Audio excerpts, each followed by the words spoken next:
We can go out, we turn over Leeds away, or we turn over Liverpool. I said, well, how the hell are they doing that? Our financial structure is not as big. Our overheads in wages is nowhere near as big. We don't have as many star names, even though we do have a lot of star names now. We go over, nice little bunch, we stay the night at the hotel, turn somebody over, come back again. That's great. A building starts in the footings. You dig your footings out, you put your concrete in, and then you start building the bricks up. And from now, like, up to the game, that's what we do. We put layer on layer and layer, and when it comes to it, it's like...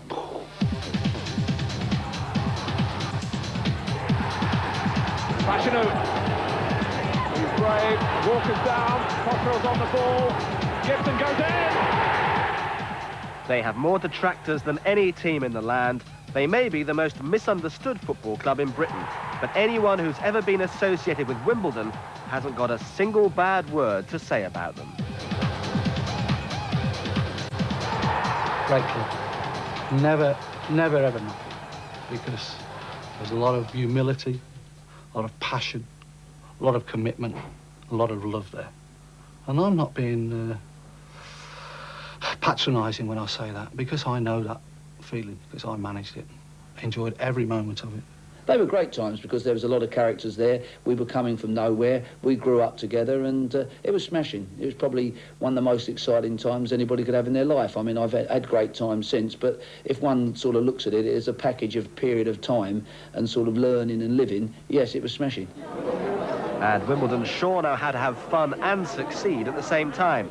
At the David Lloyd Centre in Rains Park, a leisurely day was passed after a great cup winner Everton in preparation for the visit of Liverpool in the league.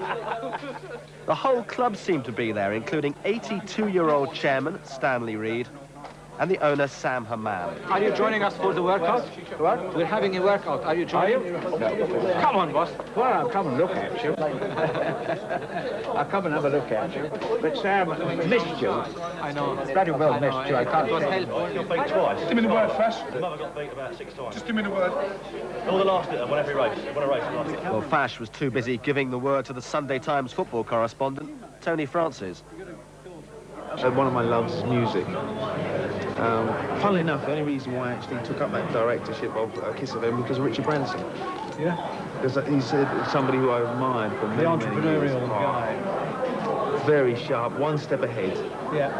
Always wins the David and Goliath situations. Yeah. What a character. to climb, hopefully climb down and pay a fortune. Fantastic.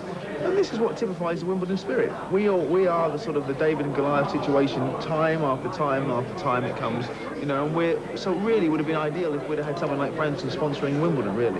Yeah. His sense of humour and our sense of humour are very, very similar. John Fashanu is football's first player president. He runs 3 companies and presents television programmes, and he knows that couldn't have happened away from Wimbledon. If I had gone to Arsenal, yeah, I might have a few more trophies in the cabinet, but I certainly wouldn't have any money, that's for sure. Staying here at Wimbledon, they can't say at Arsenal, I wouldn't have built up the profile particularly. I don't like to particularly talking about myself because it'd be nice to talk about the other boys. But I wouldn't have been able to build up the profile which I've been able to. I wouldn't be able to be doing my own television shows, doing gladiators, running radio stations, running companies, doing the things I've been doing. I wouldn't be sitting here in an apartment like this. I'd probably be sitting in the North Bank somewhere with 2 and 6 in my pocket. And that's no disrespect, but it's a different ball game, you know? You have to say, well, what do you want? I mean, we know, and there's a lot of players out there who've got maybe 50, 60 England caps, but then that doesn't pay your mortgage. One man more than any other has created this enviable, relaxed atmosphere and unique spirit, and that's Lebanese businessman Sam Hammam. He bought a controlling interest at Wimbledon in 1977, the year they were elected to the Football League. I wouldn't say it's exactly a democracy. It's more like a family. Everybody's in together, and everybody's chipping in their own way. We don't have any formalities, and I think this is also very important for the Wimbledon psyche, meaning that we are special and we are unique, and it's us against the rest of the world, and that's absolutely essential for our well-being on the pitch. It must sometimes seem to Wimbledon they've no friends at all in the game. The headlines they make are rarely complimentary, but funnily enough, this does seem to work in their favour. Oh, we love that. Yeah, that's what gives us our camaraderie. If they aren't knocking us, then they're knocking somebody else. We prefer them to knock us. You know, if you come back and you give us a whole lot of abuse in the papers, wherever it be, on the television, whatever, that's great, because we just go into ourselves, we've got the strength. Sam will put the family arm around us all and protect us. I mean, Sam and the chairman are two tremendous characters, and they both live and die for the club. The chairman's a one-off. I don't think there's another chairman like the chairman we've got in all the leagues. He's a super character. He loves his football, and he's very proud to be chairman of Wimbledon Football Club, like everybody else is. We played one match and we scored a goal, and everybody's jumping up on each other, and they look round and Sam's in the pile-up as well. You know, if we go out together, we go out clubbing wherever we be, Sam will come out as well. We've got the chairman. The chairman is, what, 82, I think? We'll go out to a nightclub, all the boys, when we're in Tenerife. We go out till 6, 7 o'clock in the morning. The chairman is still at the bar dancing with the boys. Vinnie Jones, one of the original crazy gang, is in his second spell at the club now, and he more than most has benefited from the protection that Wimbledon gives its players. They won't be laughing when they see me start serving. I've been to a few clubs, obviously, played under some good managers. It's been very professional, and if you like, we're professional here, but you get away with a lot more than you would at other clubs, you know. Ice! All the clubs I've been to, I think, more or less every one. I haven't, like, kept in with, like, mates with any of the players. Really close mates when you're there with them. When you actually leave, you know, you haven't got any... you know, you find out they're not that close. And like when I left here, I was always go out with Wisey and Fash. I've always kept close with them too. And I think at Chelsea, like say Andy Townsend, I've kept you know, quite close mates with. But you know, all the others, you know, not really. But here, it's like you know, like your local really. This club is a hard-working club, and everybody here pulls their weight. It's a very democratic club. We sit down and discuss things. We sit down and discuss things, i.e. as a group with the players. We talk about it. They're very hard-working, and hopefully we'll continue to be successful. And we want to keep the success going because it has been a success story. And the pinnacle of that success came in 1988 when Wimbledon beat Liverpool in the cup final only 11 years after election to the league. Bobby Gould was the manager then, and he's got one cherished memory of that day. To be perfectly honest, it's of leaping off the bench when Dave Besant created history by saving the first penalty in an FA Cup final at Wembley, and Don Howe pulling my shirt tails back, shouting, "Gouldy, Gouldy, sit down, there's still a hell of a long way to go yet." I mean, to be fair, when we got to the final, if the truth was known, there was a couple of us had bets against us. And, like, there was a few 3-0s, 3-1s against us, you know, like tenors here, tenors there. And, like, there was, you know, that was part of the crack for us, you know. We were training till 6 o'clock on the eve of the cup final. And then me and Wisey were up at 6 o'clock in the morning. His old man won about 5 grand, I think. My old man won about 3. You know, they backed us. The owner, Mr. Sam Hammam, his wife, Nida, and their family, the chairman, Stanley Reid, and the directors deserve a great, great deal of credit because they created it. Harry Bassett, Dario Gradi helped them on the way. Don Howe and Bobby Gould turned the troubled teenager into a football club, and it's still gone from strength to strength. That's right, and along the way, Wimbledon have sold almost £11 million worth of talent, yet, contrary to popular belief, they don't have to sell to survive. We've never, ever had to sell anybody. We only sell when we are ready to sell. But it is a fact that some sale must take place every now and then to balance the books. But we've never had our back against the wall where we had to sell this week or this month or this year. We're always relaxed about that, and we sell when we have replacements for those we sold. And when it comes to finding those replacements, there's no shortage of advice from former managers for what Sam Hammam calls the team of the century. We had Bobby Gould on the telephone the other week saying, you know, how are you doing at the moment? I think it'd be best if you buy this player or do this. He's still talking like he's the manager.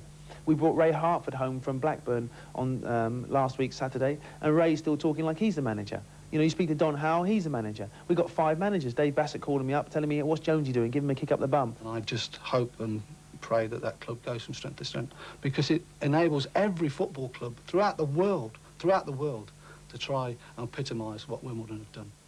And that's just like Cinderella.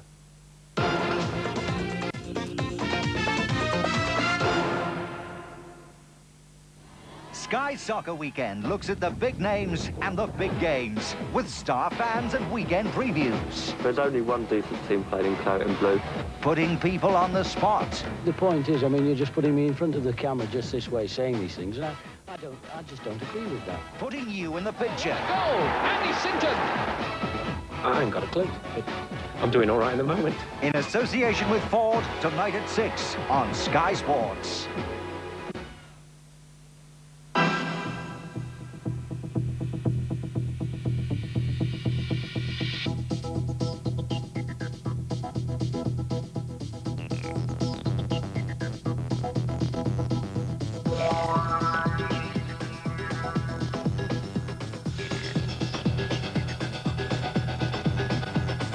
With a new 1.6 16-valve engine, side impact bars,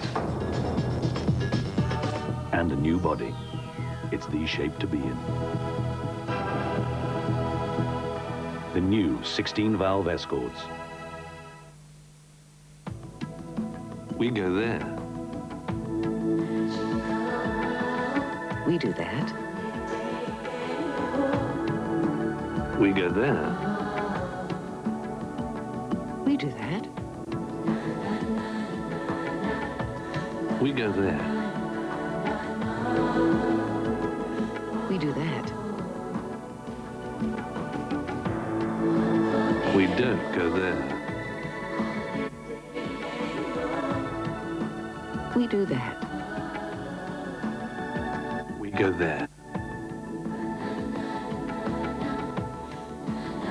We don't do that. We go there. We do that. At Thomson, we spend 52 weeks a year, making your 2 weeks perfect. The bad boy I'm not in a good mood today. of West Beverly High. Mad, bad, and dangerous to know. Wake up, Brandon. Everybody knows about Dylan McKay. Know what? But he's like major trouble. Meets his match. Hey, Minnesota, wait up! The name's Brandon, all right? Brandon Walsh. I want to be your friend. Truce? Truce. Beverly Hills 90210, Saturday at 6 on Sky One. Okay, how do I look? Like a woman about to go forth in sin. Meet Mrs. Flax. She's not your conventional mom. Charlotte, we're Jewish. They're not your conventional family. Nah. Mermaids, a coming-of-age comedy. Mary didn't even kiss Joseph, and look what happened to her. Starring Bob Hoskins, Winona Ryder, and Cher. You see that woman there? That's my mom. But when I grow up, I want to be just like yours. Mermaids, Sunday at 8 on Sky Movies Plus.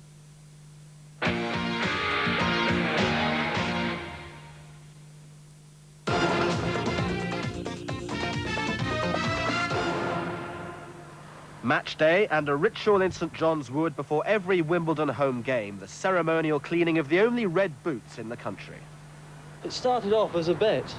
I gave him a challenge that if he scored some goals, I would then clean his boots. Trouble is, it started off like that, 20 goals in the season, so I was virtually doing all the cleaning of the boots every week. It then got developed then into superstition, that I had to clean the boots for him, otherwise he'd be ringing me up saying, why aren't my boots cleaned? It's just a superstition that went on from there. So this season he's now started to score again, so I've got the job back. I'm cleaning the boots once again. I've known that mate for 17 years and he still can't clean my boots properly, you know that? Fashinu's broken hand, courtesy of Everton's Martin Keown, didn't stop him reminiscing about what boot cleaning does for your character. Hey, it's part and parcel of it. Martin Peters had to clean his boots, Martin Chivers, even Kevin Reeves. At Norwich? At Norwich, yeah. And they never scored either. This is the one for today. This is the one. Did Barnsley ring you up this morning? No, he didn't actually. Funny you say that, 'cause he normally gives a call when we're playing him in the evening. He hasn't called me on anything. Because it'd probably be you two captains, wouldn't it? Yeah, of course. Barnsley's a captain. Been captain for 2 games, hasn't he? Well done, Barnsley. Yeah. Captain of the Reds. About time too. Yeah. Fashanu waits patiently to cross Vauxhall Bridge, and for the past 18 months, he's been doing this journey to Selhurst Park because Wimbledon now ground share with Crystal Palace. The Taylor report following Hillsborough meant they had no option but to leave their spiritual home of Plough Lane, where the capacity was to be restricted to just 900. So at Selhurst Park, they live side by side with the Eagles.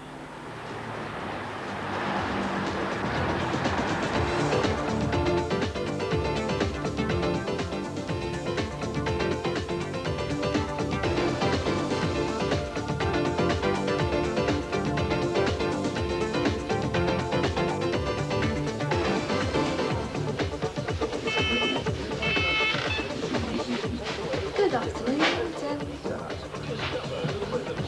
It's Crystal Palace's number, but it's Wimbledon today. Yeah, it can be confusing, but for the moment at least, Sam Hammam is convinced it does have its advantages. Any improvements that will be made at Selhurst, then anything new will not be borne by Wimbledon Football Club, but by Crystal Palace. And therefore we are the only club out of the 92 clubs in the whole league, if you want, who doesn't have to pay a penny to improve their grounds. And that is giving us some advantage over most other clubs. But in an ideal world, we would like, and we're working very hard, if we can, to get back to our borough, but there are problems. Wimbledon average the smallest gates in the Premier League, so serving the Dons is somewhat easier than Palace. Only 30 meals are needed for the restaurant. With Wimbledon, unfortunately, it's practically, you know, I wouldn't like to say it's not even a third. We don't do anywhere near as much as what we do with Palace. They'll have to change the back four. Got to, haven't they? I mean, you know what makes me laugh, mate? They see one game, they're having a bad time this season, is everybody wants to jump on them. All right, they had a bad result against Bolton. You know, nobody said that Bolton played well, and they would do well. It's always Liverpool played badly. That's right. You know, you get that. That's the good thing about the Cup. FA Cup, you get the minnows, the small teams, coming forward and beating it's a David and Goliath situation. What you do with that first goal, yeah. you know, there was a challenge. I mean, mind you, mate, have a look at that little guy who's running around like a madman for Bolton. I mean, he was unbelievable. I bet he doesn't do that every week. If he did that every week, he'd be playing in the Premier League, that's for sure. I mean, it's unbelievable. You don't expect to play against someone like that. But that's their cup final, isn't it? That's it. That's it. Do you put my boots in? Yeah. Cheers.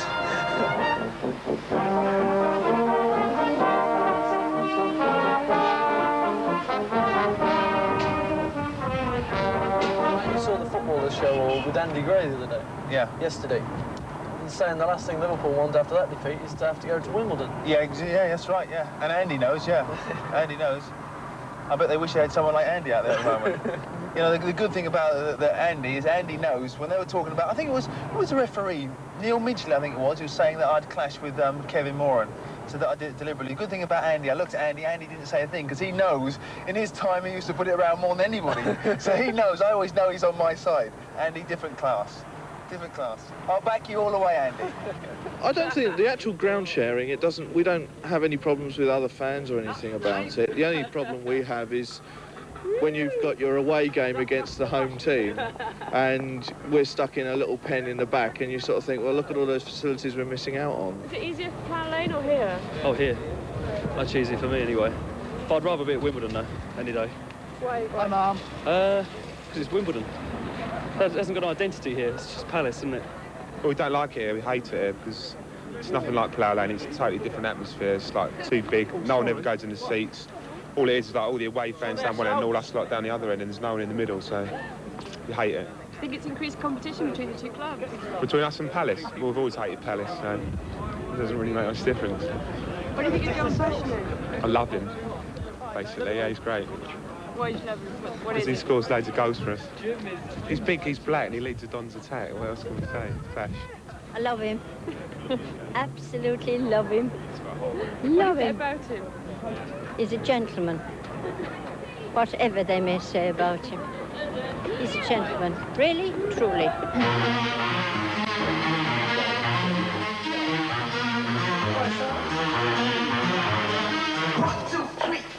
When we started to get a blast off, I think was Anfield away.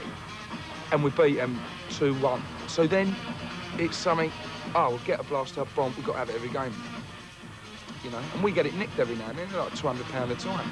But whereas before I used to have to borrow the batteries, the tapes, the CD, and whatever, now the club have adopted that and they actually buy it. So it's part of, as you say, it's part of Wimbledon now. It's part of, you know, it's part of the kit. Where you haven't got the financial power to be able to go out and buy John Barnes or go out and buy Ian Wright or Dean Saunders, the best players in this country. You know, we haven't got that financial muscle to be able to do that. So you've got to get a little bit extra out of the boys. So when you've got to know the music, everybody suddenly looks around, everybody's more relaxed. Wimbledon ran out knowing a rare double was on the cards, having already beaten Liverpool 3-2 at Anfield. But, John, what about those red boots? I'm not running around there like a plonker wearing red boots for the sake of it.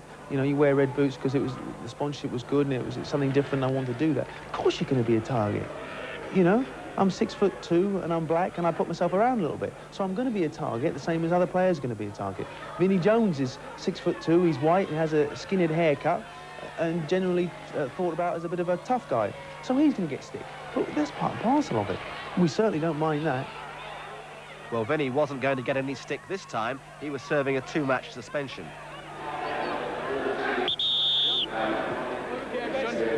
All right, son. All right. Meet the other John. Right, Barnes, have a good game, son. Mr. Barnes. There you have it, John Barnes. There you go. Give that a toss. Give it a shout, John. Heads. Tails. Tail, heads, please. What are you having? We'll take out. The change round, so it's your kick. Nursing that injured hand, Fashanu certainly came off worst in the opening salvos.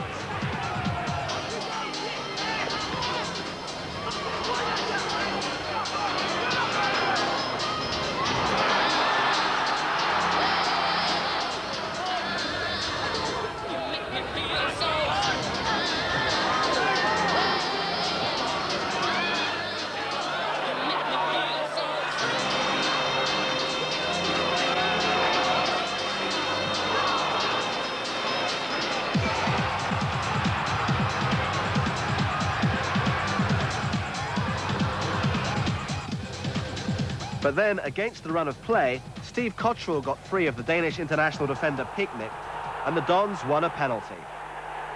Mace was right, Fash's boot did the rest.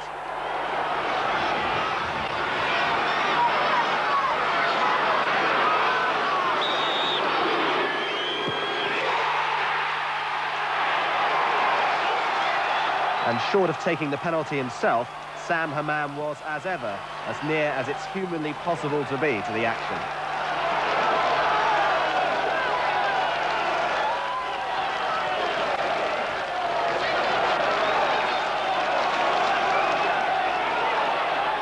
And just before half-time, the Dons could have killed it off.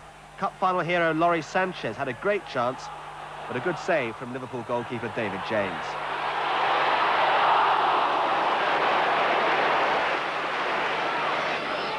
Into the second half, James again saving Liverpool after a fine run by Clark.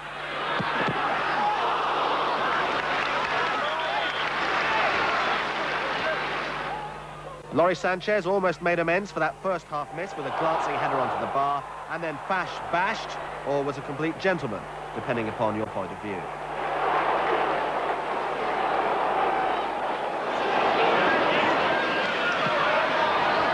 Another defensive mix-up almost allows Steve Cottrell to make it 2-0.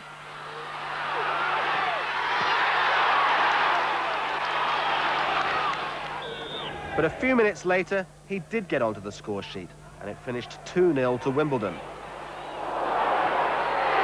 They're still in the bottom three, but the future does look reasonably bright. Whether at Selhurst Park or anywhere else, Sam Hammam has a 4-point plan for success. Our number one aim is to continue to be financially viable, and our second most aim is to hopefully try to reach some conclusion on hopefully to try to go back to our borough. And our third priority is to hopefully stay in the Premier League. And our fourth priority is to win the FA Cup, which we're still participating in. We're really on the pressure down here, all this and that, eh? That's the old champagne, isn't it, eh? I don't know how we're going to cope with it down here. Is that a double over Liverpool? Come on, lads. Here we are. Great, absolutely brilliant. Come on. Here we are again. Happy as can be.